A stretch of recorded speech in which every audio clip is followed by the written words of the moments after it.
তৃতীয়বারের জন্য রবীন্দ্র সিং রায় আবার প্রার্থী। মানে আজকে তারকেশ্বরের এর থেকে বড় খুশি কিছু হতে পারে না তৃণমূল কংগ্রেসের এবং সাধারণ মানুষের কাছে। প্রথমে আমি ধন্যবাদ জানাবো বাংলার মুখ্যমন্ত্রী তথা বাংলার অগ্নিকন্যা মমতা ব্যানার্জিকে, আমাদের বাংলার যুবরাজ অভিষেক ব্যানার্জিকে এবং সর্বভারতীয় সভাপতি সুব্রত বক্সিকে তারকেশ্বরে পুনরায় আমাদের জননেতাকে প্রার্থী করার জন্য।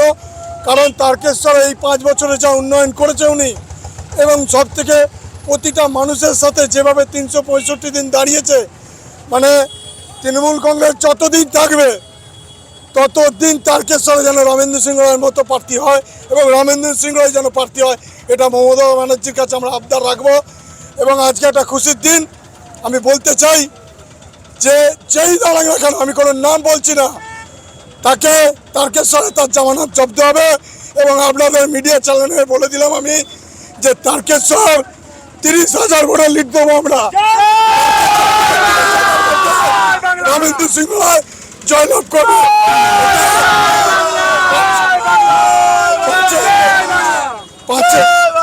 পাঁচই মে আপনারা মিলিয়ে নেবেন যে তারকেশ্বর 30,000 ভোটে জিতেছে।